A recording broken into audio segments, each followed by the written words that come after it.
미국 시장에 대해서 좀 얘기를 하자면 작년 11월, 12월이 상당히 좋았어요. 그렇게 상승을 하고 나면 특히 1, 4분기는 100%의 확률로서 다 상승을 했습니다. 11월, 12월이 워낙 좋았기 때문에 올해 1, 4분기도 굉장히 좋을 거다. 연간으로 보더라도 100%의 확률로서 다 상승을 했어요. 엄청난 어떤 펀더멘털적인 악재가 터지지 않는 한 테크니컬한 기술적인 분석으로서는 올해가 미국 증시가 상당히 좋을 거다라고 지금 예측이 되고 있고요. 그런 가운데서 그럼 한국 시장은 어떻게 보냐면요.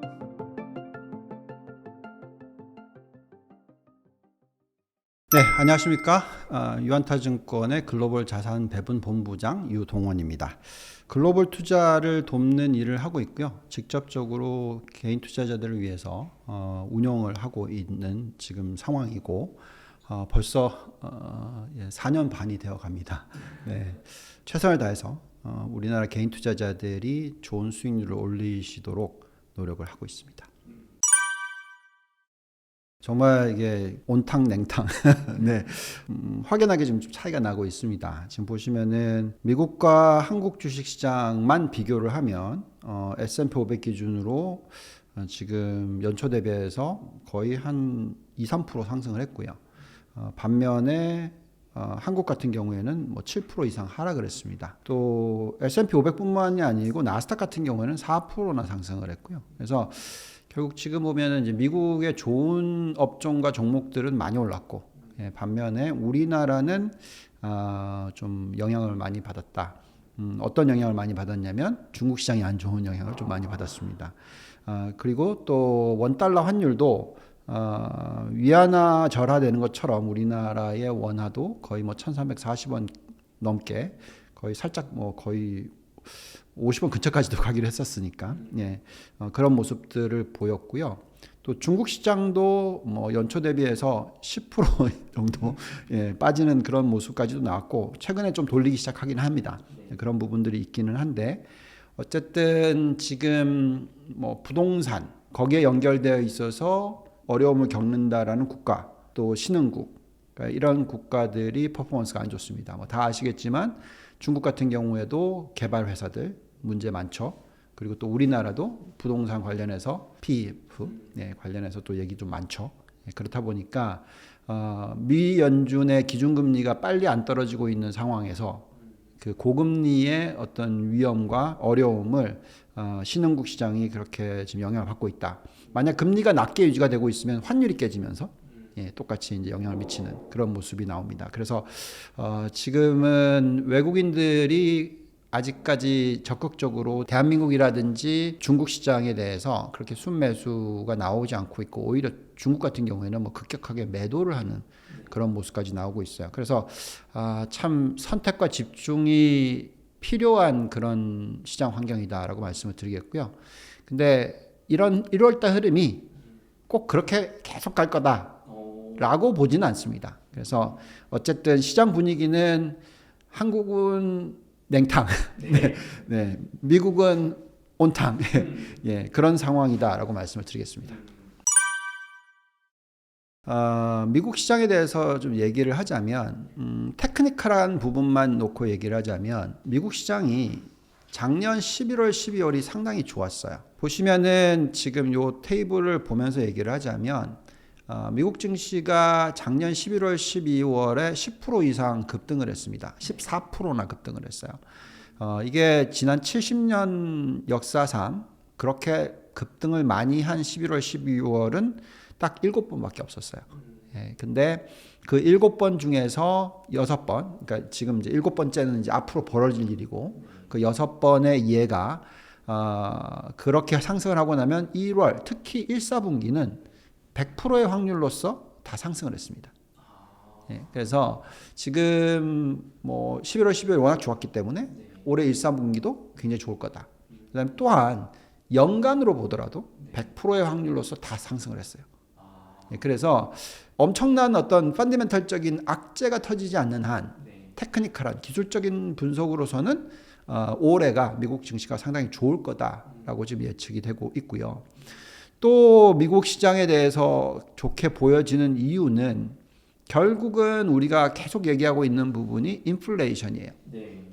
미국의 인플레이션은 경제 성장률은 좋게 들어오는데 그 경제 성장률이 실질 성장률이 높아지면서 들어오는 것, 또 인플레이션이 낮아지면서 들어오는 것. 예, 그런 환경이라서 아마도 인플레이션이 연간 단위로 뭐 한 2%대 수준까지 떨어질 거다. 지금은 3%대 중반이지만 떨어질 거다라고 좀 예측이 되고 있어요. 만약 그렇게 되면은 지금 현재의 미국의 평균 PER이 한 19배에서 20배 정도 되거든요. 근데 이제 그게 인플레이션 3, 4% 시대의 평균 PER인데 만약에 인플레이션이 2%대, 3%대 사이로 내려오면 그 PER이 한 10% 정도 확장한다. 그래서 19배, 20배에서 22배 이상으로 확대가 될 수 있다. 그러면 이제 그거는 인플레이션이 떨어져서 주가가 올라갈 수 있는 그런 환경이 될 수가 있습니다. 그래서 과거에도 인플레이션이 하락하는 구간에서 저점 대비해서 상승을 할 때 보통 가장 낮게 상승한 게 73% 정도 상승했고, 네, 많이 상승하면 123% 상승을 했어요. 그러니까 상당히 긴 기간입니다. 그러니까 짧게는 2년에서 한 5년 동안. 그래서 지금 이제 인플레이션이 떨어지기 시작한 지 한 1년 반 됐어요. 그러면 최소 앞으로 6개월, 길게는 2년 6개월, 3년 6개월 정도 더 상승할 수 있는 구간이 나올 수가 있다는 거죠. 그래서 우리가 얘기하고 있는 기술적인 분석 부분, 거기에 이제 매크로 부분인 인플레이션이 떨어질 가능성, 예, 요게 이제 같이 맞물리면서 우리가 생각할 때 시장이 올라갈 수 있다라고 말씀을 드리겠고, 또 여기서 중요한 팩터는 뭐냐면 인플레이션이 떨어지는데 금리를 내리잖아요. 근데 금리를 막 경기 침체를 두려워해서 빠르게 많이 내리면 이거는 이제 경기 침체로 가는 징조죠. 예. 근데 그게 아니라 인플레이션이 떨어져서 금리를 내리는 거고 장기 성장률과 실질 성장률은 높게 유지가 된다. 그게 왜 그렇게 가능하냐면 우리가 앞으로 얘기할 이 AI 사이클, 예, 산업 생산성이 높아지는 생산성이 높아지면서 실질 성장률을 높여주는 효과, 이 부분이 굉장히 클 수가 있기 때문에 자, 이런 모습이 되면은 너무나 주식시장에 좋은 거죠.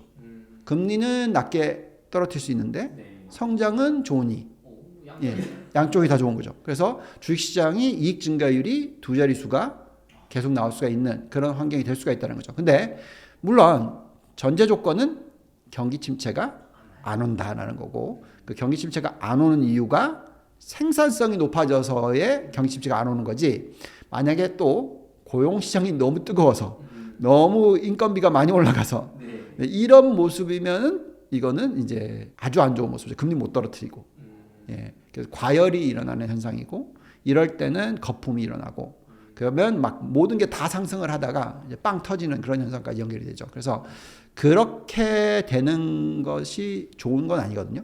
예, 그래서 저희는 지금 어떻게 보면 뭐 우리가 그렇게 얘기 많이 해왔던 골디락스라는 그런 개념의 어떤 시장 흐름이 가능해지지 않을까, 이렇게 지금 미국에 대해서는 이렇게 생각하고 있습니다. 자, 그래서 저희가 지금 예측하고 있는 S&P 500은 올해 연말까지 그 금리가 좀 떨어져 줄 것 같아요.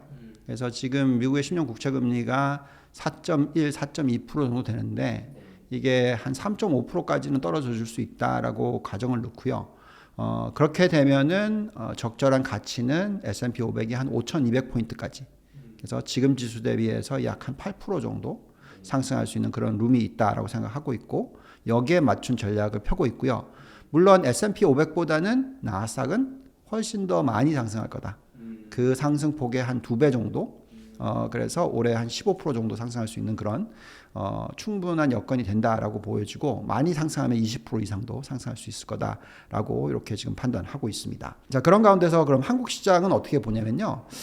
저희가 한국 시장이 왜 그럼 이렇게 안 좋냐. 그러니까 여러 가지 어쨌든 좀 지정학적인 리스크가 있었어요. 우선 첫 번째 요소는 대만 총통 선거가 있었죠. 예, 대선이 있었죠. 근데 이제 친미로 간 거죠. 근데 우리는 어떤 위치인가요? 우리는 대만과의 경쟁이죠. 그렇죠. 특히 반도체, 파운드리. 예. 그래서 만약에 대만이라는 국가가 친중으로 갔을 경우에 미국의 입장에서는 대만 회사를 키워주지 않겠죠. 그래서 뭐 옛날에 뉴스 나왔던 거 보면은 뭐 미국에서 버크셔 해서웨이가 대만 관련된 TSMC 다 팔더라. 뭐 또 중국 관련된 쪽에 뭐 BYD를 팔더라. 뭐 이런 식의 뉴스가 나오잖아요. 그래서 지금 자꾸 엔타이 차이나 이렇게 가거든요. 그래서 만약에 대만 정부가 친미가 아닌 친중으로 가버렸으면은 오히려 그 우리나라한테는 수혜일 수가 있죠. 그리고 우리나라가 상대적으로 삼성전자 파운드리 쪽의 성장을 좀 더 미국 쪽에서 도와줄 수 있는 가능성도 있을 수 있었겠죠. 네, 제가 볼 때는 이제 완전히 친미로 갔으니 물론 아직까지는 정답은 아닙니다만 아직까지는 좀 헷갈릴 수 있겠습니다만 그래도 우리나라한테는 그게 그렇게까지 뭐 호재가 아니었죠. 네, 그래서 그런 상대적인 어떤 부분이 있었고요. 또한 그 일본 시장이 워낙 핫했어요. 그리고 일본의 시장 관련된 종목들과 또 우리나라와의 또 연관관계가 또 있잖아요. 그게 이제 자동차 그리고 반도체. 근데 또 반도체는 반도체가 아니라 반도체 장비 쪽이죠. 예, 그래서 이제 그런 부분들 그리고 미국이 지금 보면은 반도체와 디스플레이 쪽을 일본 회사들을 좀 많이 밀어주고 있어요. 예, 특히 뭐 애플 같은 경우에 그 비전 프로가 나오면서 거기에 들어가는 디스플레이 자체가 경쟁력이 파나소닉이 있다라고 얘기를 하거든요. 왜냐하면 작은 필름이거든요. 우리는 이제 크게 OLED 중국이랑 이렇게 갔었고, 그래서 물론 우리가 경쟁력이 있고 뭐 그런 어떤 기술력이 뛰어나긴 하지만 어쨌든 다 죽어가던 일본을 살려주는 케이스, 뭐 이렇게까지도 볼 수가 있습니다. 그래서 이런 지정학적 이슈가 올해 우리나라한테는 좀 비호감적으로, 비우호적으로 흘렀었다. 예, 이렇게 보여지고요. 그렇지만 다행인 건 뭐냐면 저희가 생각할 때 이제 중국 시장도 미국이 좀 적극적으로 이렇게 계속 반대되는 정책을 펴고 있지만 중국도 쓸 수 있는 카드가 있어서 예, 그래서 제가 볼 땐 중국 시장도 이제 거의 바닥을 좀 단기적으로는 잡지 않았나. 그리고 앞으로 1년, 2년을 놓고 보면은 중국 시장도 중국 정부가 좀 적극적인 부양 정책을 펼 수 있기 때문에 그렇게 보면은 지금까지는 뭐 흑백 논리였는데 일본과 미국은 올라가고 한국과 중국은 빠지고 이랬는데 적어도 앞으로는 일본과 미국이 올라가면 한국과 중국도 같이 올라가는 이런 가능성이 충분히 있을 수 있다라고 생각하고 있고요. 그렇기 때문에 한국 증시에 대해서도 저희가 올해는 글쎄요, 두 자릿수 상승률. 예, 작년도에 제가 알고 있기로는 코스피가 16% 정도 상승을 했고, 코스닥이 거의 24%인가 25% 상승했는데, 그 정도까지는 아니더라 하더라도, 예, 뭐 코스피 한 10%, 또 내년에 또 10% 이 정도 올라갈 수 있는 그런 환경은 충분히 되지 않을까 정도로 판단하고 있습니다. 글쎄요, 저희는 사실 우리나라의 반도체 업종은 상당히 올해 좋을 거라고 저희는 생각하고 있거든요. 그게 이제 왜 그런 논리를 쓸 수가 있냐면 다 아시는 내용이겠지만 지금 AI 사이클이 들어오고 있기 때문에 관련해서 반도체가 굉장히 좋습니다. 근데 이제 파운드리와 메모리 쪽 이게 이제 차이가 나는 부분인데 필라델피아 반도체 지수는 삼성전자와 SK 하이닉스가 포함이 되지 않아요. 마이크론만 들어가 있어요.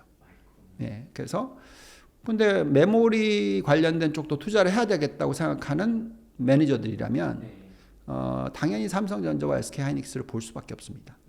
특히 AI 관련된 HBM은 1등이 하이닉스니까. 예, 그래서 저희는 이 수요와 이 사이클은 굉장히 강할 것 같다. 여기에 또 랜드 수요라든지 D램 수요도 이제 바닥을 다졌고 이제 올라갈 수 있는 가능성. AI가 확산이 되면서 이제 엣지 디바이스도 나오고 그러면서 이제 점점 더 수요가 늘어날 수 있을 가능성에 대해서 제가 생각하고 있습니다. 그래서 올해 연간 단위로는 뭐 지금부터 계속 상승을 해도 큰 무리가 없을 거라 생각하고 있고요. 그러면 이제 나머지 어떤 업종이 끌어올려 줄 수 있다고 생각하냐면 저희는 자동차. 예, 그러니까 전기차 플러스 알파죠.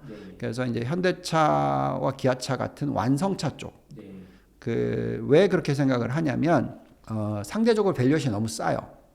여기에 테슬라가 지금 조금 힘든 모습을 보여주다 보니까 상대적인 어떤 한국 자동차들의 매력도가 너무 높아 보일 수가 있습니다. 예를 들어서 테슬라는 P 멀티플이 거의 40배인데 기아차는 3배다, 네. 5배다, 네. 10분의 1이다. 네. 이렇게 되면은 적어도 성장을 하면, 음.